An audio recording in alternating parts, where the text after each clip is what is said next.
صحابہ کہتے ہیں کہ ہم میں سے کچھ صحابی شراب پی کر جنگ احد میں وہ شہید ہو گئے اور ہم کو شہید کہہ رہے تھے.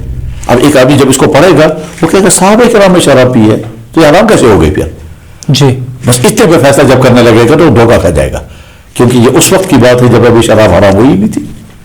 آگے چل کر کے قرآن کی آیت بھی آ گئی، آگے چل کر اللہ کے نبی نے اعلان کر دیا، لیکن حدیث موجود ہے. حدیث موجود ہے. تو اس لیے یہ طریقہ صحیح نہیں ہے کہ آدمی فوراً نیٹ سے حدیث نکالے اور حدیث پر فیصلہ کرنے لگے. نہیں، ایسا ہو سکتا ہے کہ حدیث ہے وہ منسوخ ہو چکی ہو لیکن حدیث رہے گی. ایسا ہو سکتا ہے کہ اس حدیث میں اخلاقی ہدایت ہوگی اور آپ اس کو قانون کے دائرے میں لائیں گے. ایسا ہو سکتا ہے کہ ایک حدیث میں تاکید تو نہیں ہے لفظوں میں لیکن اندر سے تاکید ہے، اور ایسا بھی ہو سکتا ہے کہ ایک حدیث میں تاکید ہے مگر مقصد تاکید نہیں ہے. اچھا، ایسا بھی ہو سکتا ہے کہ اس حدیث کے مقابلے میں کوئی دوسری حدیث ہوگی وہ سامنے نہیں ہوگی. وہاں ہم پڑھتے ہیں پڑھاتے ہیں روزانہ دیکھتے ہیں یہ حدیث اس سے ٹکرا رہی ہے وہ حدیث اس سے ٹکرا رہی ہے، دونوں حدیثوں کو سامنے رکھ کر پھر فیصلے کیے جاتے ہیں. دراصل طریقہ اس کا یہ ہے کہ جب بھی ہمیں کوئی دینی مسئلہ پیش آ جائے ہم دین کے ماہر کو کانٹیکٹ کریں اور ان سے رابطہ کر کے ان سے پوچھیں کہ اس مسئلے کا جواب شریعت میں کیا ہے. اس عالم کی ذمہ داری ہے کہ وہ جواب بتائے گا، وہ قرآن سے جواب لے رہا ہے، وہ حدیث سے جواب لے رہا ہے، وہ اجتہاد سے جواب لے رہا ہے، وہ فقہا کی کس رائے سے جواب لے رہا ہے، یہ اس کی ذمہ داری ہے. ایسے جیسے میں بیمار ہو جاؤں گا تو مجھے ڈاکٹر کے پاس جانا ہے، اب وہ ڈاکٹر مجھے ٹیسٹ کر کے دوائی دے گا یا ویسا ہی ڈائگنوز کرے گا، یہ اس کی ذمہ داری ہے. شریعت کے بے شمار مسائل وہ ہیں جو قرآن میں بھی نہیں ہے حدیث میں بھی نہیں ہے، اور آپ حدیث کیسے ڈھونڈیں گے؟ مثلا فرض کیجئے بلڈ ڈونیشن کا کیس آ گیا، اب آپ کہتے ہیں کہ صاحب صورتحال میری یہ ہے کہ میری بہن کو بلڈ چاہیے، یا مان لیجیے کسی کی وائف کو بلڈ چاہیے اور ہسبینڈ کہتا ہے میں اس کو بلڈ دے سکتا ہوں، ہماری نکاح میں کوئی فرق تو نہیں پڑا گا اس سے. اب ظاہر ہے وہاں انٹرنیٹ پہ وہاں تو کوئی حدیث نہیں ملے، حدیث نہیں ہے. زندگی جیسے آج ویکسین کا مسئلہ ہے، اب آپ کہیں حدیث ڈھونڈیں گے کوئی حدیث نہیں ملے گی کیونکہ ویکسین کے زمانے میں تھی ہی نہیں. تو اس لیے طریقہ یہ ہے کہ اخلاقیات کی حدیثیں دیکھی جائے، اس میں کوئی حرج نہیں، حالانکہ اس میں بھی بعض دفعہ آدمی دھوکے میں پڑ جاتا ہے، احتیاط. لیکن جو حدیثیں عمل کرنے کی ہیں، جن حدیثوں سے جائز و ناجائز کے فیصلے ہوتے ہیں، جن حدیثوں کسی چیز کے آرڈر کا یا کسی چیز کے بیان ہونے کا فیصلہ ہوتا ہے، ان کو نیٹ سے نکال کر کے عمل کرنے کا طریقہ غلط ہے. صحیح طریقہ یہ ہے کہ آپ چاہے خود کتنے پڑھے لکھے کیوں نہ ہو آپ کسی عالم کو کانٹیکٹ کریں. میں ایک مثال دے کر بات ختم کرتا ہوں. بہت بڑی شخصیت، سب لوگ جانتے ہیں، بہت بڑی شخصیت، بہت ہی بڑی شخصیت علامہ اقبال تھے. جی ٹھیک، علامہ اقبال کو ایک مرتبہ ڈاؤٹ ہو گیا کہ میرا نکاح صحیح ہے یا نہیں. اچھا، کیوں ڈاؤٹ ہوا تھا وہ اس وقت میں ڈیٹیل نہیں بتا سکوں گا، ٹائم ہمارا کم ہے، لیکن بہرحال ڈاؤٹ ہو گیا کہ میرا نکاح صحیح ہے یا نہیں. اور جس بیوی کے ساتھ یہ نکاح کا ڈاؤٹ ہوا ہے اس کا بھی شادی رخصت ہی نہیں ہوئی تھی، ابھی جب نکاح ہوا تھا. تو نکاح ہونے کے بعد علامہ اقبال کو ڈاؤٹ ہو کے شاید میرا نکاح صحیح ہے یا نہیں، خود فیصلہ نہیں کیا. حالانکہ خود قانون کی ماہر، اسلام کی بھی ماہر، کتابیں ان کے پاس موجود تھی، کسی بک کھول کر کے فیصلہ کر سکتے تھے میرا نکاح صحیح ہے یا نہیں. ڈاؤٹ ہے، انہیں ضروری سمجھا کسی عالم سے پوچھنا. اور یہ ساری روایات جو میں عرض کر رہا ہوں یہ ان کے بیٹے نے لکھی ہے. ڈاکٹر علامہ اقبال کے بیٹے کا نام تھا جسٹس جاوید اقبال، انہوں نے کتاب لکھی ہے زندہ رود، اس کے اندر یہ ڈیٹیل موجود ہے کہ ابا جان کو میری والدہ کے ساتھ نکاح کے بارے میں ڈاؤٹ ہو گیا تھا. یہ جاوید اقبال صاحب کی والدہ تھی. تو علامہ اقبال جیسا شخص نکاح میں ڈاؤٹ ہو گیا تو اس کا فیصلہ خود نہیں کر رہے ہیں، کتاب کھول کر نہیں، انہوں نے عالم کے پاس آدمی بھیجا. تو اس لیے طریقہ صحیح یہ ہے کہ کسی قابل اعتماد عالم کے ساتھ کانٹیکٹ میں رہنا چاہیے اور کہنا کہ جی جب بھی مجھے مسئلے کی ضرورت پڑے گی میں آپ سے مسئلہ پوچھتا رہوں گا، نماز کے، روزے کے، زکوٰۃ کے، وضو کے، غسل کے، کھانے پینے کے، رہن سہن کے. ٹھیک، بچے کالجوں میں پڑھتے ہیں وہاں کیا مسائل پیش آتے ہیں وہ پوچھیں، کوچنگ سینٹر میں جاتے ہیں وہاں کیا مسائل آتے ہیں وہ پوچھیں. نکاح کے مسائل ہیں، شادی ہو گئی تو بیویوں کے ساتھ رہنے کے مسائل ہیں، اسی طرح سے کوئی ڈسپیوٹ ہو جائے اس کے مسائل ہیں. بے تکلف عالموں سے پوچھنا چاہیے. اور بلکہ ہم تو یہ کہتے ہیں کہ ہر جوان کو اپنے لیے کوئی نہ کوئی عالم مقرر کر کے رکھنا چاہیے، جیسے بہت سارے لوگ فیملی ڈاکٹر بنا کر کے رکھتے ہیں، اسی طرح سے کسی عالم کے ساتھ کانٹیکٹ بنا پہلے چیک کریں اچھی طرح سے، اور اس کے بعد کہیں کہ صاحب میں دین کے مسئلے ہمیشہ آپ سے پوچھتا رہوں گا، یہ آپ کی ذمہ داری ہے کہ آپ مجھے صحیح گائیڈ کرتے رہیں. یہ ہے صحیح طریقہ جو اسلام کی تاریخ میں ہمیشہ یہی رہا ہے، آج بھی یہ اپنانا چاہیے. آپ نے ہمیں موقع دیا کہ ہم بھی مطلب مسئلے مسائل ہیں وہ بھی آپ سے پوچھیں، تو ہمارے بھی کچھ مسئلے مسائل ہیں، کچھ اور بھی مطلب